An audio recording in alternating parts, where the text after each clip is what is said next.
għalikom, war nofsinhar tajjeb, llum rġajna ltqajna biex nagħtu rendikont tas-sitwazzjoni dwar il-COVID.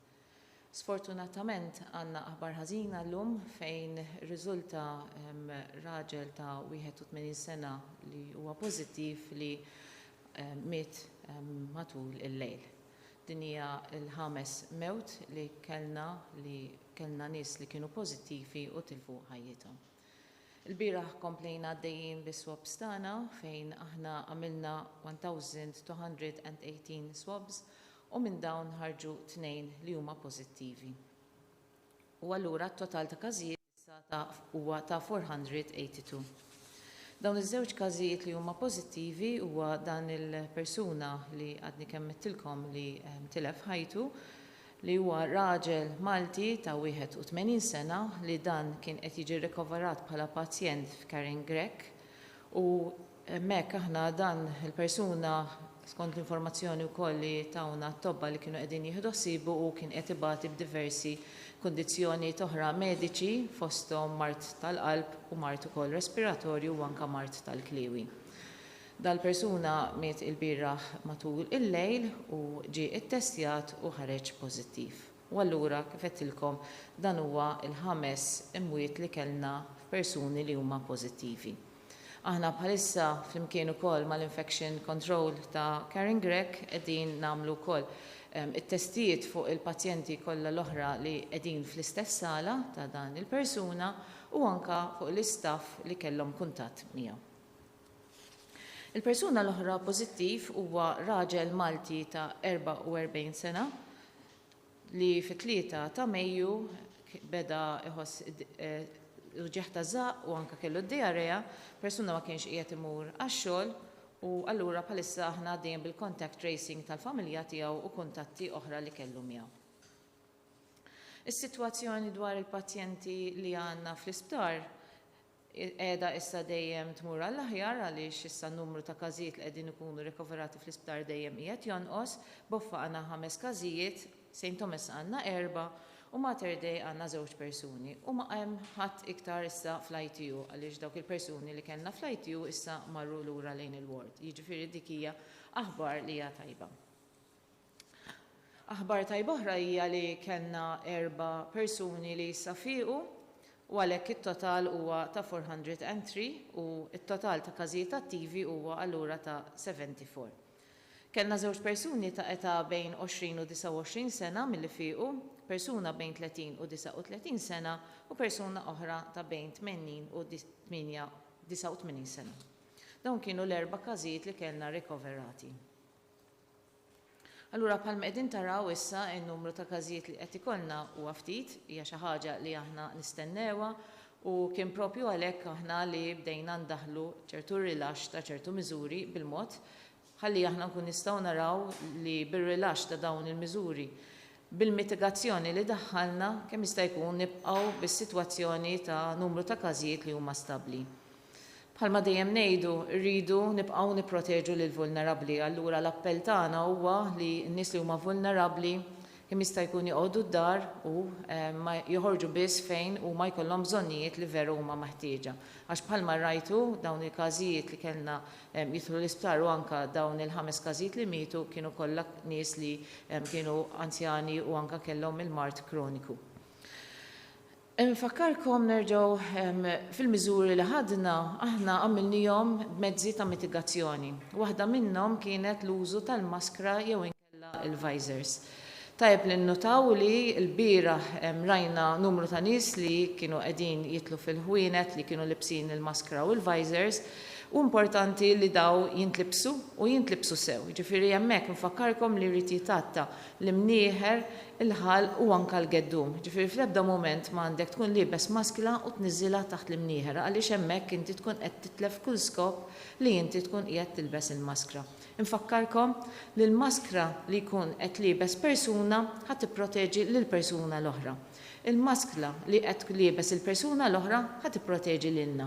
Allura importanti li aħna jkollna dan is-sens ta' responsabilità u nlibsuha sewwa u anke meta nneħħuha dawk minnhom li huma disposable jekk ma tistax tarmija dak il-ħin itfa' ħaġa borża u mbagħad armija iktar tard. U dawk il-maskri li huma ta' ċaruta li jistgħu jinħaslu importanti wkoll li kull darba tuża inti taħsilha, allura tajjeb li jkollok iktar minn waħda.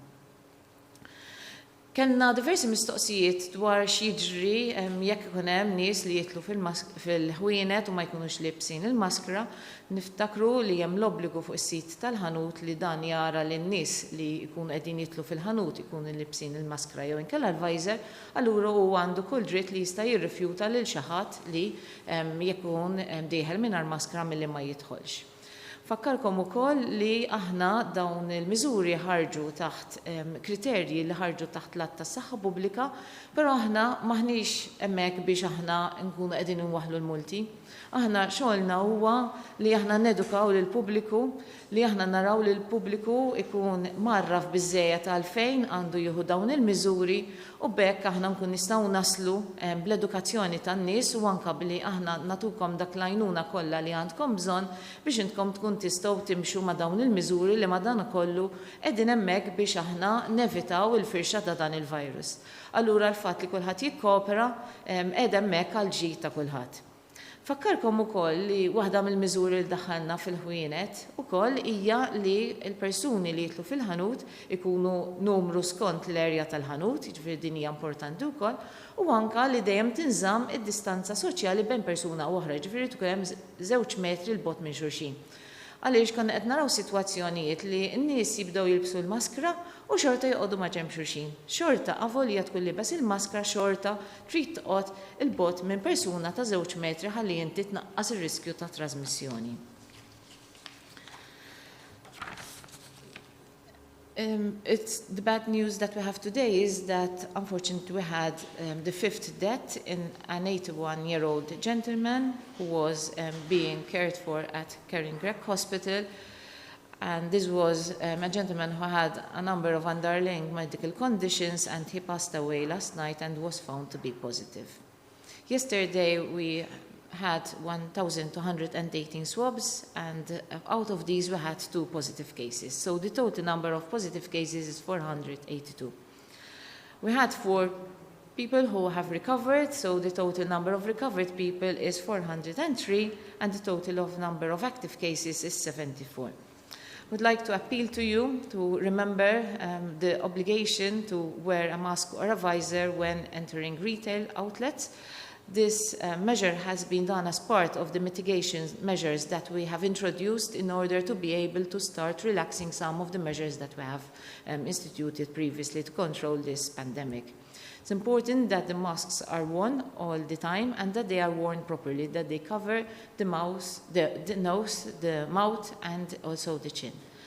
It is very important to adhere to these measures, and also we remember the obligation of the retail outlet to adhere to these measures as well, and also remember always the social distancing, because this is important to prevent the transmission of the virus from one person to the other.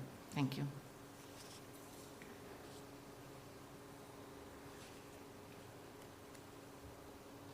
Claudio mill-Orizzont.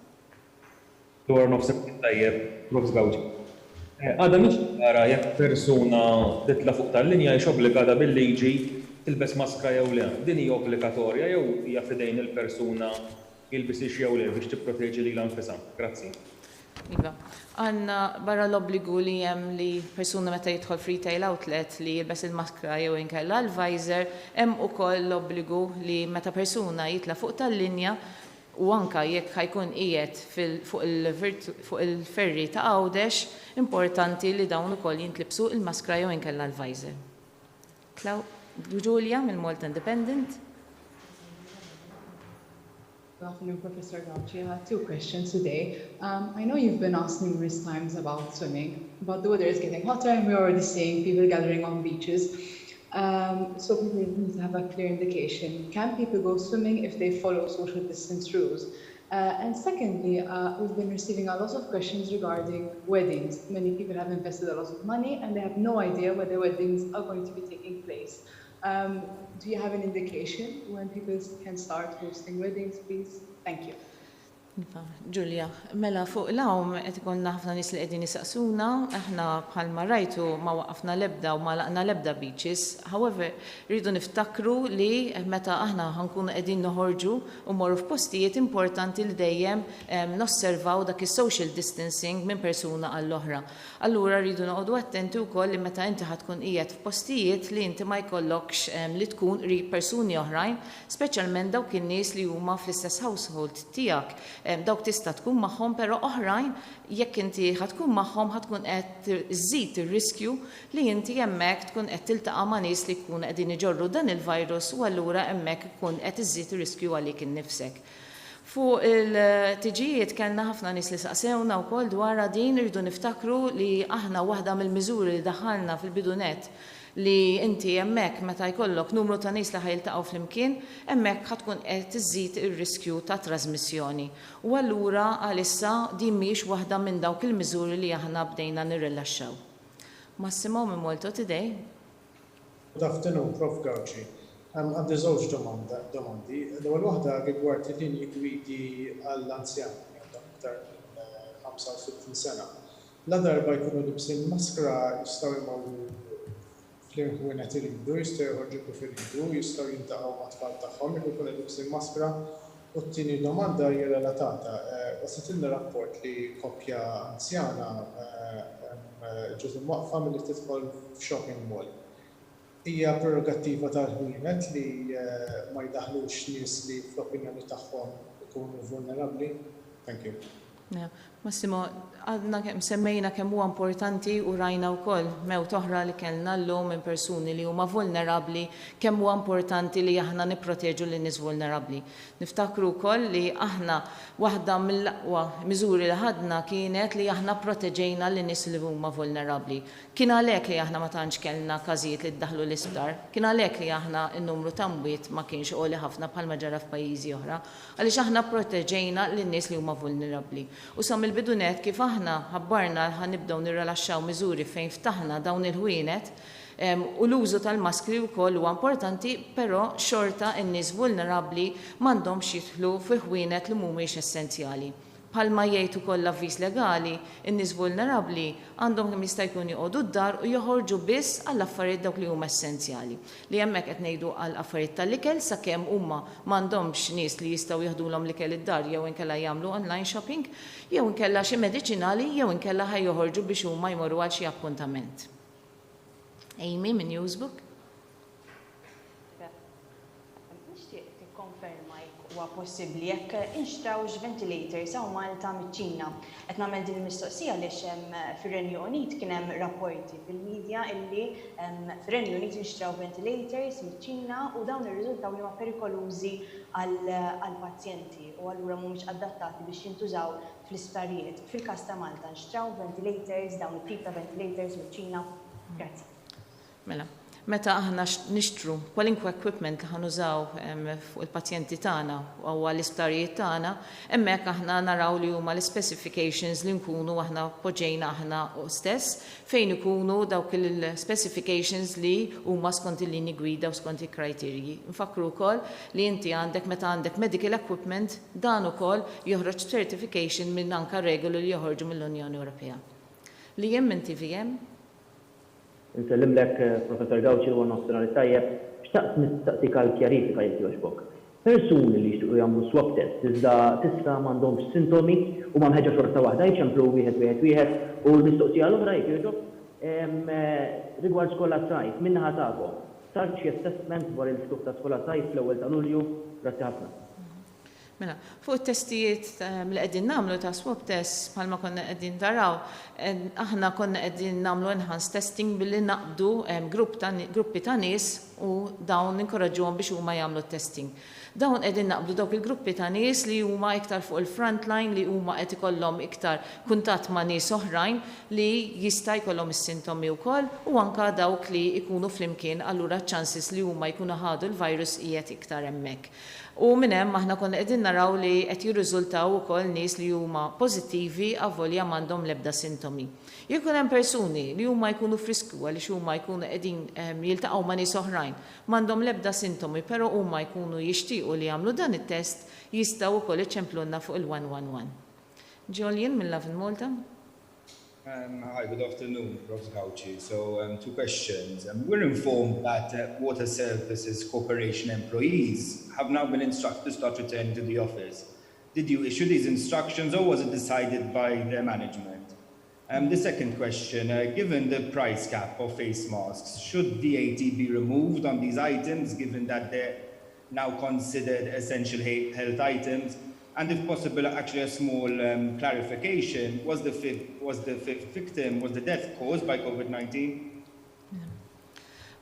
Fuq il-postijiet tax-xogħol, niftakru li aħna dejjem għamilna rakkomandazzjoni li l-postijiet tax-xogħol li fejn inti għandek l-impjegati tiegħek li jistgħu jaħdmu bit-telework, hemmhekk dak tajjeb li inti tagħti dan it-telework għaliex hemmhekk tkun qed tnaqqas in-nies li jkunu qegħdin fl-uffiċċju, allura inti hemmhekk tkun qed tnaqqas iċ-chances li persuna jkunu f'kuntatt ma' xulxin.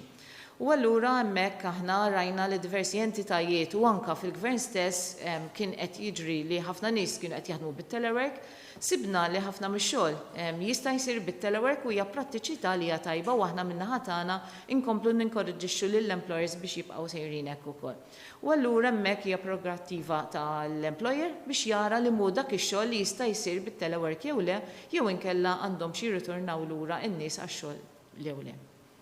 Fuq ukoll il-maskri, aħna bħalma rajtu konna qegħdin naħdmu wkoll ma' diversi entitajiet oħra biex kemm jista' jkun l-aċċess għal dawn il-maskri jkun qiegħed hemm u jkun aċċess għal maskri li jkun ta' prezz tajjeb ukoll. U bħalissa wkoll għaddejjin taħdidiet dwar il-VAT fuq dawn il-prodotti. Claire minn Times of Malta.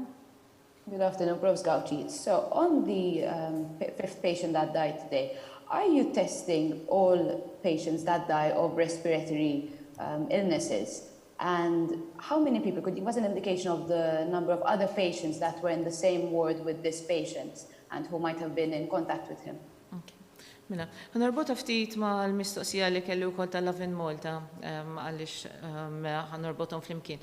Mela, meta inti għandek persuni li jmut, ħafna drabi jekk ikun qiegħed taħt kura fi sptar jew inkella jkun taħt kura ta' general practitioner jekk ikun qiegħed fil-komunità, jekk it-tabib ikun konvint mill-kawża tal-mewt, tajjeb, hemmhekk ikun jista' jagħmillu ċertifikat tal-mewt. Però jekk il-persuna li jmut ma jkunx taħt il-kura ta' xi ħadd jew inkella jkun hemm respiratory symptoms li l-kliniċi iħossu li huma jkollhom xi dubju jekk dan kienx riżultat ta' COVID jew le, hemmhekk ukoll mhux l-ewwel darba li sar ukoll it-test fuq meta jmut persuna.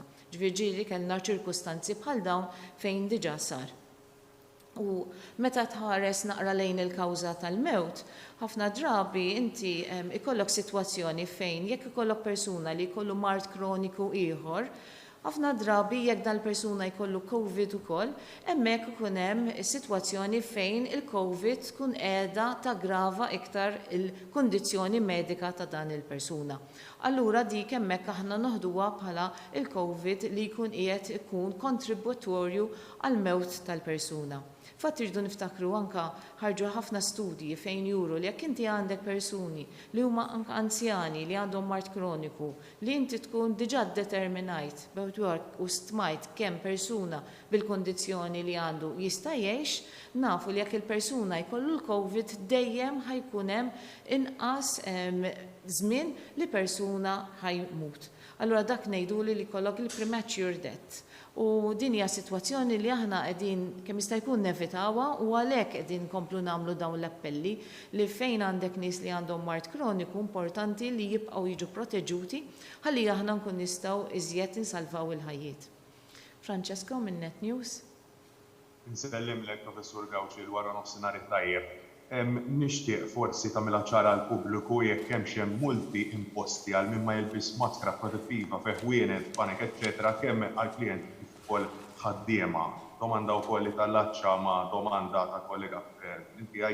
Nafu li l-iskejjel s'issa huwa magħluqin sal-aħħar ta' din is-sena akademika nixtieq nistaqsik jekk intix tal-idea illi dan is-sajf infetaħ xorta waħda l-iskola sajf u l-aħħar mistoqsija jekk jogħġbok jekk sarx swab test fuq kull min jaħdem fl-isptarijiet tagħna u issa li ġew rilassati l-miżuri jekk mhux ser isiru swab test fuq persuni li għandna bżonn is-servizz tagħhom ta' bilfors u ma jistgħux jagħmlu xogħolhom permezz ta' telewerk bħal pereżempju dawk illi jeżegwixxu t-test tal-VRP. Grazzi ħafna.